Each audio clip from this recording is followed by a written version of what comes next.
we're talking about today are the top 25 largest non-US based food service chains.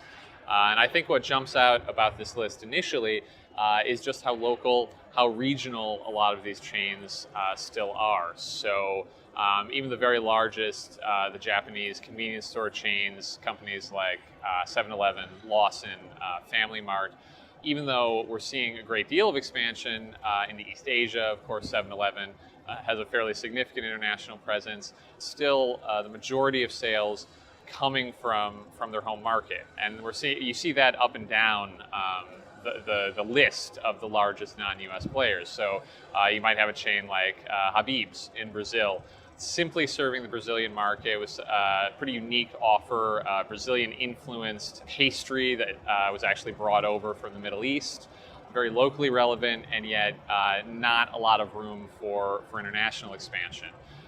Where we have seen the more global chains that haven't started in the US, a lot of action in the coffee space. So we see Costa Coffee really going toe-to-toe with Starbucks in any number of international markets.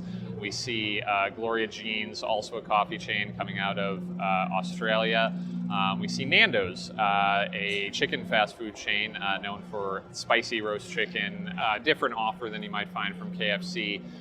So these are the types of chains that we're really seeing starting to take scale globally. And I think what's setting them apart, just like when we had McDonald's, KFC expanding in the early days of international expansion, maybe in the 70s and the 80s, is this idea of really selling an experience, a culture, in much the same way that McDonald's was exporting American culture. A lot of coffee chains more selling an experience rather than necessarily a specific dish. So I think that's the main distinguishing factor. Chains that can achieve global scale often will be able to offer a differentiated experience rather than simply a product that they might be known for. So you would contrast a Costa Coffee, a classic specialist coffee shop, with Habib's, a chain I just mentioned, which is really specialized in a single low-price dish that appeals primarily to Brazilian consumers. Some of the chains that I can see going forward, perhaps achieving more scale, selling that kind of unique experience.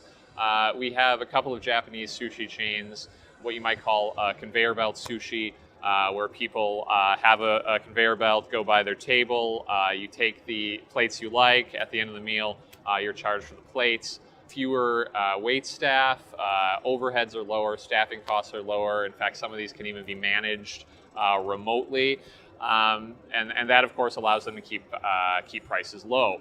So in the current value environment, I think that's the kind of unique experience rather than simply a product that we could see take scale globally. And so going forward, that's what's going to set the more regional local chains apart from the new global players, is that kind of globally relevant experience.